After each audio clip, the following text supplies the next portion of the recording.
সেরকমই একটি কার্যকর্তা এবং সেই দায়িত্ব আমাকে দেওয়া হয়েছে পুরোপুরি মানুষের সাথে থেকে মানুষের জন্য মাননীয় প্রধানমন্ত্রী নরেন্দ্র মোদীজির নেতৃত্বে এবং আমাদের সম্মানীয় মুখ্যমন্ত্রী শুভেন্দু অধিকারীর নেতৃত্বে আমি এই কাজটা করব।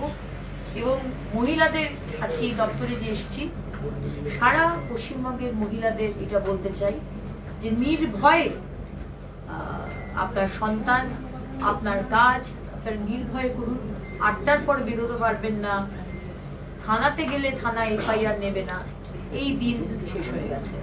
সুতরাং আমি সেই আশ্বাস দিতে চাই আমার মহিলা বোনদের, মাসিমা, কাকিমা সবাইকে, যে মাথা উঁচু করে আমরা বাঁচব।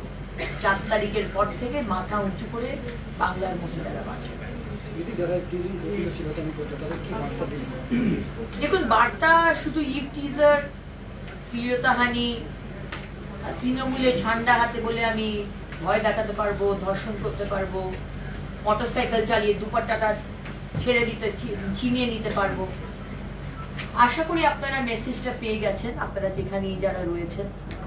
এবং বাকি যারা দুর্নীতিগ্রস্ত মানুষ, যারা আমাদের দামোদর নদীর মতো নদীগুলোকে শেষ করে দিয়েছেন বালি চুরি করে, যারা কয়লা, পাথর, আমাদের সরকারের সম্পত্তি, বাংলার মানুষের সম্পত্তি, সেগুলো পরিবেশকে নষ্ট করেছেন, সবার কাছে এই মেসেজ আমাদের সম্মানীয় মুখ্যমন্ত্রী গতকাল দিয়ে দিয়েছেন, লিগ্যাল কাজ ছাড়া কোনো কাজ আমরা করতে দেব না।